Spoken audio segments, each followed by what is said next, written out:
tour d'horizon des 4 principaux actifs que je vais suivre tout au long de la semaine. C'est un point de vue général, relativement général sur le marché. On va en faire relativement souvent. On va faire en sorte que ce soit rapide mais efficace.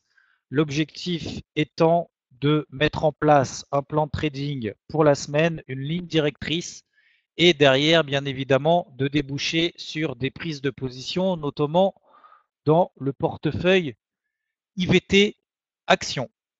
Donc, on va commencer tout de suite avec l'un des 4 actifs que j'ai sélectionnés, c'est-à-dire le CAC 40. Nous avons donc sur le CAC 40, nous sommes ici sur le DAX, je reviens tout de suite sur le CAC. Nous avions donc cette fameuse phase de stabilisation horizontale que nous avions déterminée ensemble depuis maintenant plusieurs semaines, voire plusieurs mois, avec cette zone très très importante des 5240. Alors, cette zone des 5240 a suscité pas mal de mouvements, pas mal de réactions et de surréactions, voire même d'excès, comme on le voit ici avec cette bougie du 15 juin, ici, qui a provoqué finalement derrière une réintégration du range, mais ensuite on a eu une dégradation de la tendance daily qui jusqu'à présent était haussière et qui était matérialisée par ce canal ascendant. Le canal ascendant vient tout de même depuis novembre 2016. Toutes les fois où l'indice parisien s'est replié sur la borne basse de ce canal ascendant, nous avons eu de très nettes réactions. Vous avez même vu ici qu'on a eu un excès baissier et derrière qu'on a fait une réintégration. Mais finalement, ce qui a prédominé, c'est notamment cette moyenne mobile à 20 jours qui avait fait office de résistance à de très nombreuses reprises depuis la fin du mois de mai. C'est-à-dire que tant, et on l'avait vu ensemble, tant que l'indice CAC 40 restait sous cette zone des 5345, voire 5320, voire même en clôture sous cette zone des 5310, 5315 points, il n'y avait pas de signal de, je dirais, d'accélération haussière ou de catalyseur haussier qui nous permettait justement de justifier sur le CAC, de justifier le retour de l'indice sur ses plus hauts annuels, c'est-à-dire sur les 5440. Donc la situation baissière s'est dégradée sous les 5240, 5230 points. Tant que l'indice parisien, tant que l'indice CAC restera sous cette zone des 5330, 5340 qui était un support et le haut du gap Macron, je vous le rappelle, lorsqu'on a eu le premier tour des élections présidentielles, on a eu ce fameux gap Macron au-dessus des 5240. Tant qu'on restait effectivement au-dessus de cette zone, nous étions toujours dans une tendance de fond haussière. Depuis, qu'est-ce qu'on a eu? On a eu l'enfoncement de cette zone des 5240. On va voir après qu'est-ce qu'on a fait dans le portefeuille action et quelle est ma situation actuelle, ma position actuelle sur le CAC. Mais là, dans un premier temps, c'est de faire un petit peu un état des lieux. Et on a eu cette zone support qu'on avait déterminée ensemble, la zone des 5120. Alors vous voyez que cette zone des 5120 ne correspond pas forcément au comblement du gap qui est finalement encore ouvert. D'accord? Le gap est encore ouvert ici jusque 5080 points environ. D'accord? Vous voyez que le gap n'a pas été encore comblé. Donc on avait une zone d'objectif entre 5120 et 5080. D'accord? Elle a été pour le moment atteinte. Alors, deux choses l'une, c'est-à-dire que d'un côté, on a une dégradation de la tendance daily qui est désormais baissière, encore une fois, sous ces 5240, mais on a une première zone support relativement importante qui est déterminée ici par la moyenne mobile à 100 jours tracée en jaune et également cette fameuse zone support avant qu'on ait eu le gap Macron qui pour le moment fait son effet. D'accord? Donc, concrètement, pour le moment, je vous rappelle que j'ai toujours un turbo put sur le CAC 40 depuis les 5240 points, d'accord, que je conserve pour le moment relativement précieusement. Encore une fois, j'estime que la tendance haussière est dégradée. Alors attention parce qu'une tendance haussière ne passe pas de haussière à baissière instantanément.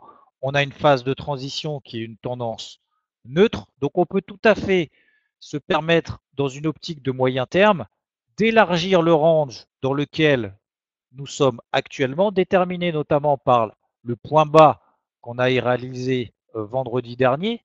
D'accord. Le point bas qui a été réalisé d'ailleurs, c'est 5117 alors qu'on a clôturé à 5120. Donc on est quasiment en clôture en extrême depuis vendredi. Alors ce matin, les marchés se sont un petit peu calmés, notamment parce qu'on a un léger repli de l'euro-dollar, on verra ça tout à l'heure. Aussi parce que le pétrole est en train de se reprendre vigoureusement. Donc, au-delà de chercher des explications a posteriori, effectivement, d'un point de vue technique, c'est très clair, on est sur une zone support pour le moment intermédiaire. Donc, concrètement, quelle va être ma feuille de route pour ces prochains jours, ou en tout cas pour cette semaine? Dans la mesure où on est déjà positionné short ici sur les 5240, j'estime que pour le moment, nous n'avons pas de signal de retournement haussier digne de ce nom. C'est-à-dire que dans la mesure où la tendance est plutôt baissière en daily sous la MM20 et sous la MM7, qui sont ici tracés en bleu et en violet, j'estime qu'il est plus judicieux de chercher des shorts, donc des ventes sur rebond, que d'essayer d'attraper le point bas. Si on essaye, à mon avis, d'attraper le point bas, ou en tout cas de chercher des achats dans la zone de cours actuelle, c'est plus judicieux, je pense, de se positionner sur notamment les indices américains, on va revenir très rapidement juste après, qui continue à surperformer, c'est-à-dire que quand on a une phase baissière pour le moment sur le marché, eh bien les indices américains baissent moins que les indices européens, le CAC ou le DAX, on va voir juste après le DAX. Donc je pense qu'il est plus judicieux pour le moment. On a toujours ce phénomène de surperformance des indices américains par rapport aux indices européens, plutôt à privilégier les shorts sur les indices européens et plutôt privilégier les achats sur les indices américains. Alors aujourd'hui, certes, on a un rebond technique plus important, notamment par rapport aux indices futurs qui sont prévus en légère hausse aux US à plus 0,3%, certes, mais on parle ici plutôt d'investissement ou de trading dans une optique de swing trading, c'est-à-dire plusieurs jours, voire plusieurs semaines. Donc j'estime, encore une fois, qu'il est plus judicieux de se placer dans le sens de l'accélération baissière qu'on a eue sur des shorts sur rebond que des achats sur repli pour le moment. Et cette situation, pour le moment, ce plan de trading, donc cette ligne directrice de fond, sera invalidée si le CAC revient tout simplement au-dessus de cette zone des 5230, 5240 points.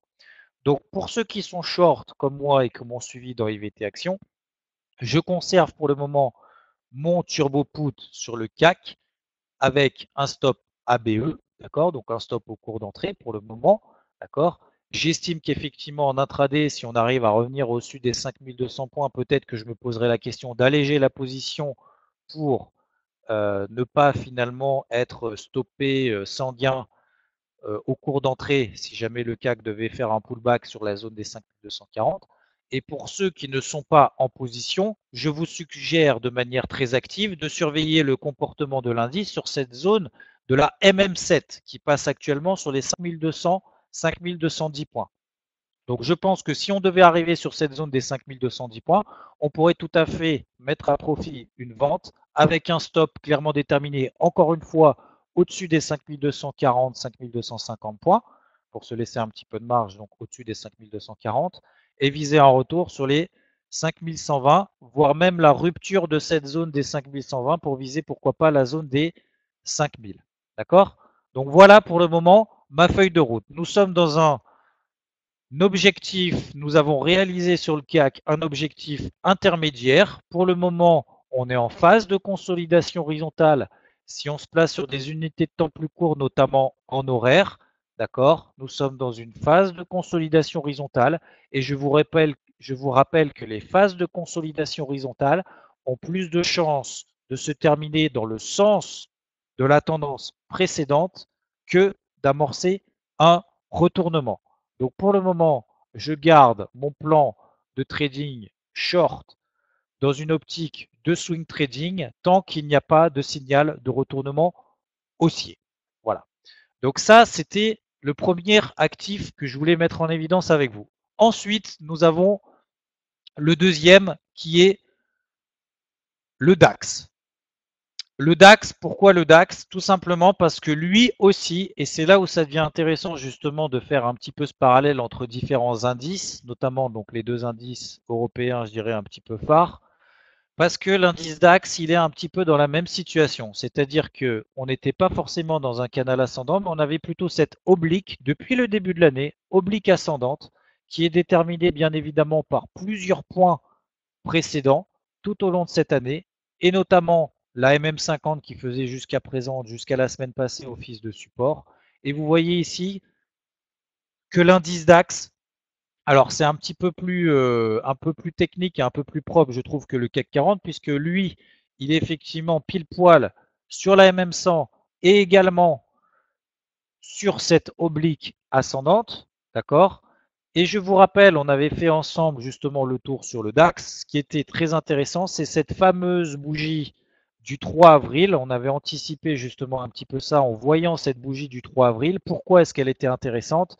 Parce qu'on avait justement une phase d'accélération haussière euh, avec des gaps haussiers et cette bougie très précise du 3 avril on avait ouvert en gap haussier et derrière on avait fait une clôture au plus bas du jour. Donc on avait véritablement les prémices d'une invalidation de cette accélération haussière. Et cette bougie-là, elle s'est exactement reproduite.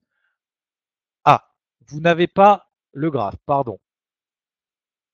Vous avez ici donc le graphique avec cette bougie. Donc je parlais ici de cette oblique ascendante ici avec la MM100 et l'oblique ascendante, d'accord? Et cette bougie donc du 3 avril qui était très très importante et où on avait fait le parallèle justement avec la bougie qu'on avait fait le 20 juin dernier, d'accord? Pourquoi? Parce qu'on était en gap haussier.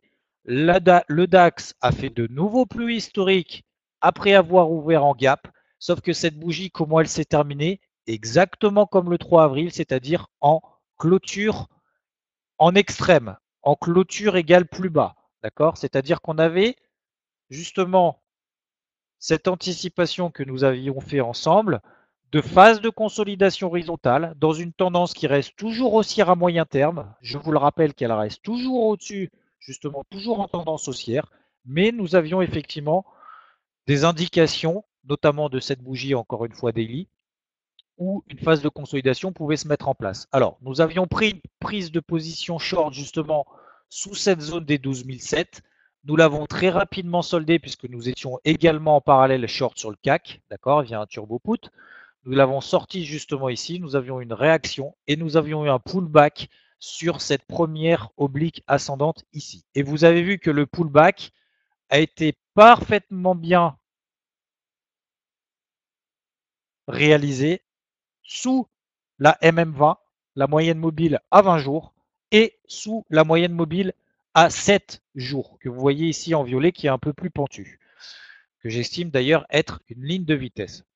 Donc maintenant, pour moi, sur le DAX en daily, c'est un peu la même histoire que sur le CAC, c'est-à-dire que nous avons d'une part atteint un premier niveau de support, et d'ailleurs, pour faire un petit peu le parallèle avec le CAC, vous avez vu que sur le CAC, nous avions quasiment déjà comblé le gap macro. Vous voyez que sur le DAX, nous n'avons même pas commencé à le combler. Donc nous avons toujours un gap qui est ouvert jusque 12 100 points, d'accord, qui sera du coup un objectif baissier si le DAX donne son signal baissier avec une rupture d'un côté des plus bas du jour, des plus bas de cette semaine.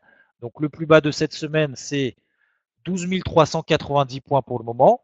Donc ça peut être justement une opportunité de chercher des ventes dans une optique de swing trading pour se placer dans le train en marche parce que nous sommes dans une tendance baissière en daily, mais toujours à moyen terme. Vous voyez que les moyennes mobiles à 50 et à 100 jours restent toujours particulièrement haussières. Donc pour le moment, la tendance à moyen terme est neutre. La tendance, donc en daily à court terme, est baissière. Donc nous avons pour le moment une réaction technique sur cette zone des 12 350 points à peu près. D'accord. Donc pour le moment, nous sommes uniquement en phase de stabilisation. Et de la même manière que si on se place sur le DAX, c'est exactement le même principe. Donc je vais me mettre en horaire ici sur le DAX. Nous sommes sous la MM20 horaire, la MM50 et la MM100 bien évidemment qui sont baissières. Et nous sommes pour le moment uniquement en phase de latéralisation. Donc j'estime que sur le DAX, si on a une accélération haussière, pourquoi pas sur cette zone des 12 450, 12 460 points, ça peut être une opportunité de prendre le train en marche de cette tendance horaire. Et comme pour le CAC, lorsqu'on nous avons des phases de stabilisation horizontale, des phases de consolidation horizontale, nous avons plus de chances de sortir dans le sens de la tendance précédente que d'amorcer un retournement. Donc pour le moment, je suis à l'écart de position short sur le DAX. Par contre, s'il devait passer notamment en daily sous cette zone, donc des 5390, j'estime qu'on pourrait tout à fait avoir la place pour aller chercher, pourquoi pas, la zone des 12 000, 12 100 points à peu près. D'accord? Voilà mon plan pour le moment de trading. Et bien évidemment, donc ça c'est un petit peu la ligne de fond, la ligne directrice pour cette semaine, voire même pour la semaine prochaine, hein, si jamais les indices continuent à latéraliser entre 5240 et 5390, ce qui est tout à fait possible bien évidemment. Mais tant que le DAX reste sous cette zone des 12 540 points, d'accord, j'estime que pour le moment, nous sommes toujours dans une tendance baissière daily.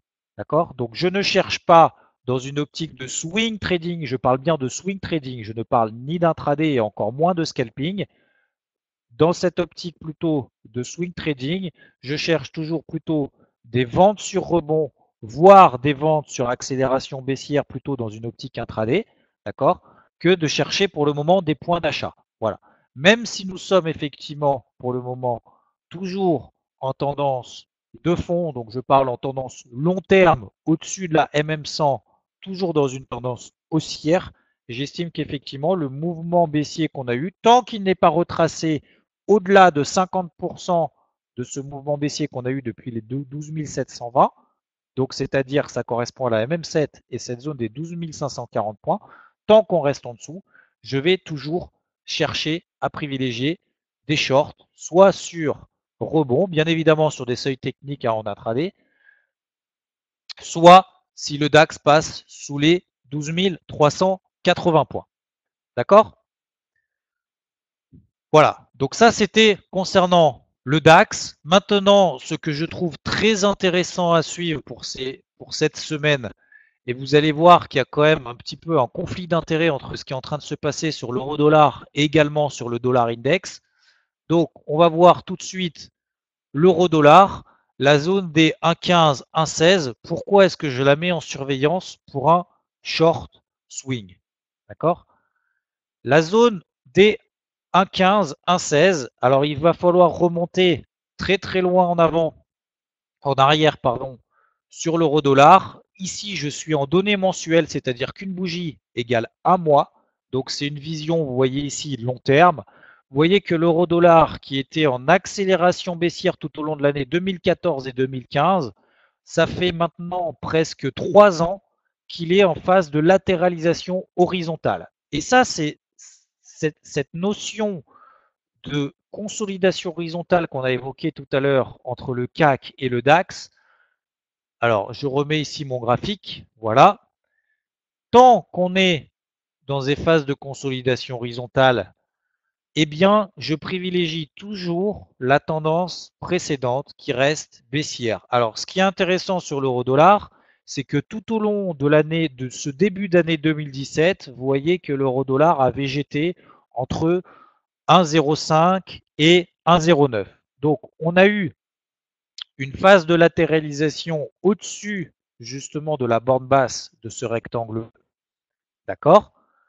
Maintenant, qu'est-ce qui se passe sur l'euro-dollar? Eh bien, tout simplement, il est en train de revenir il est en train de revenir sur la borne haute de ce range horizontal entre 1,15 et 1,16.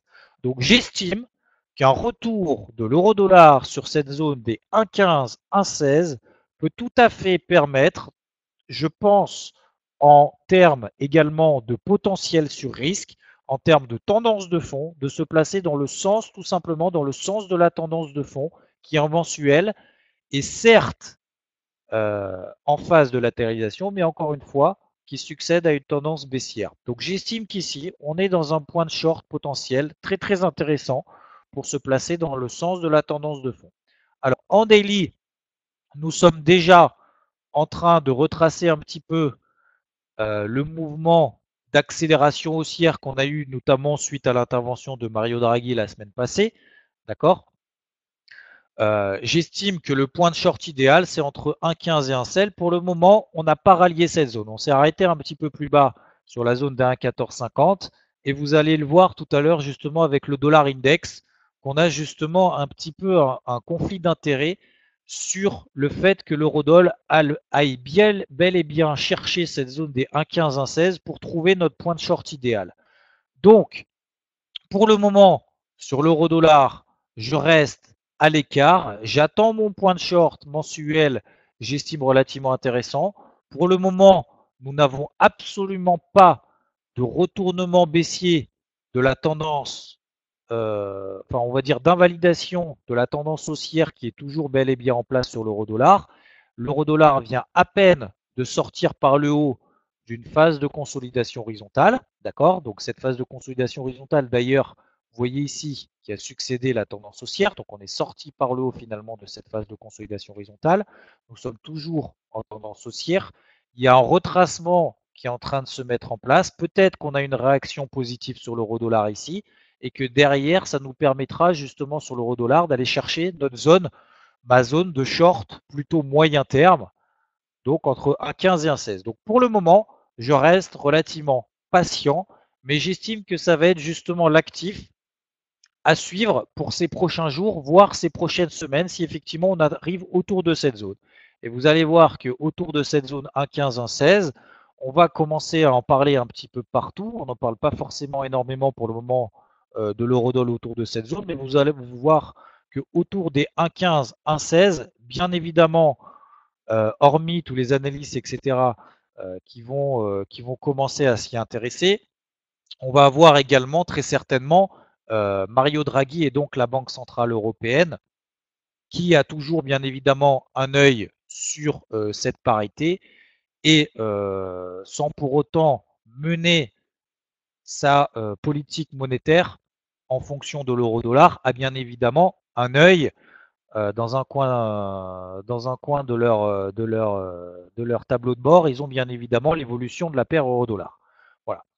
Donc, pour le moment, l'eurodoll, je reste à l'écart, mais je surveille vraiment de très très près. Vous voyez que j'ai déjà mis une alerte sur cette zone des 1,1480.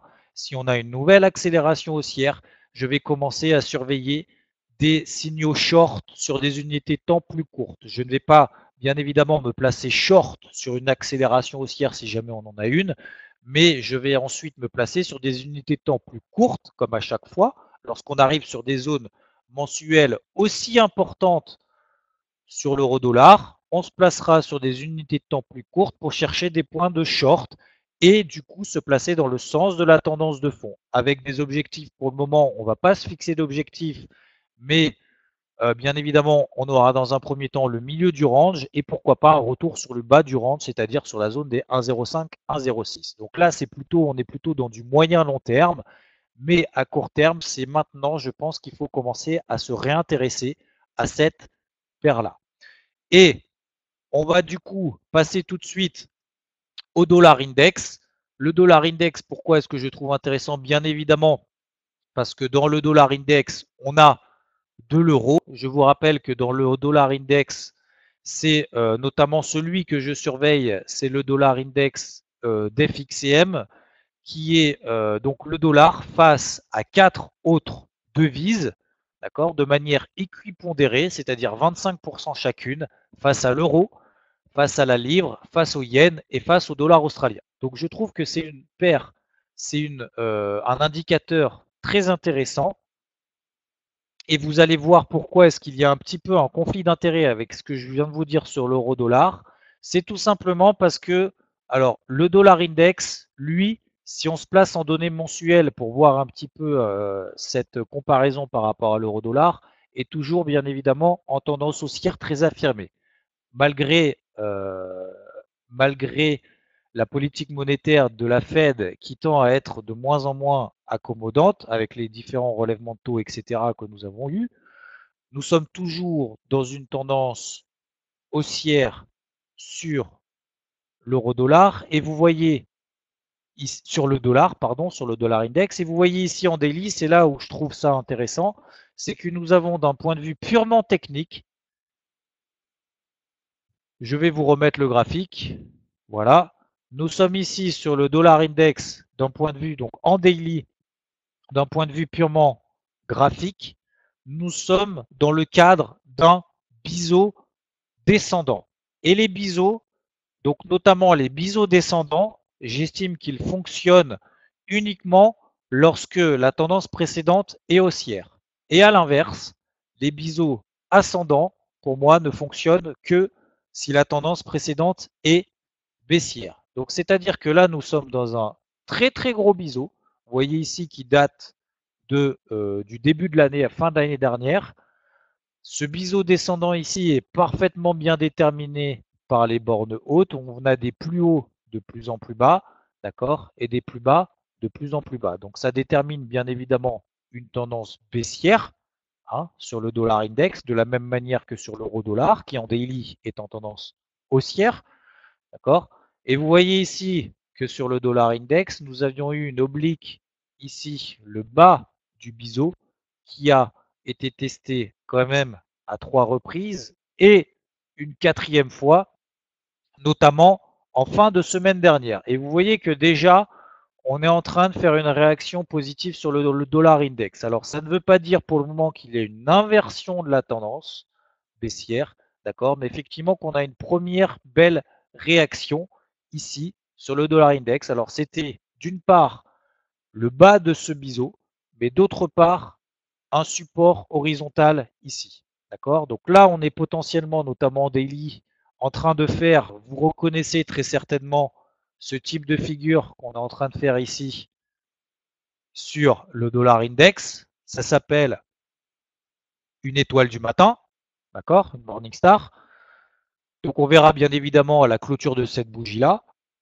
Donc pour le moment, on est toujours en phase baissière, mais vous voyez que ça correspond à peu près à ce niveau qu'on a vu sur l'euro-dollar, qui est un niveau mensuel très très important. Donc à court terme, effectivement, nous avons un rebond technique sur le dollar index qui justifie notamment et qui matérialise le fait que l'euro-dollar arrive également sur une zone mensuelle très très importante. Donc là, pour le moment, sur le dollar index, on est potentiellement en train de faire une accélération haussière. D'accord. Peut-être qu'on va allier la borne haute de ce biseau, d'ailleurs que je vais retracer ici, voilà, la borne haute de ce biseau, pourquoi pas, d'accord. Attention à cette MM7 ici, et je pense que justement, pour faire un petit peu le parallèle avec l'euro-dollar, si on a à nouveau une phase d'accélération baissière sur le dollar index et qu'on arrive de nouveau proche de la borne basse ici, on aura notre niveau sur l'euro-dollar, notre niveau de short moyen terme sur l'euro-dollar entre 1,15 et 1,16. Et du coup, je pense que de manière parallèle, on pourra tout à fait se placer à l'achat ou en tout cas de nouveau chercher des points d'achat sur le dollar index qui n'était pas arrivé quand même depuis quasiment un an. Depuis un an, nous n'avions eu que des phases de correction de la tendance baissière qui était parfaitement maîtrisée. Vous voyez ici, dès qu'on a eu des phases d'accélération haussière, finalement derrière, on a matérialisé des points hauts, d'accord.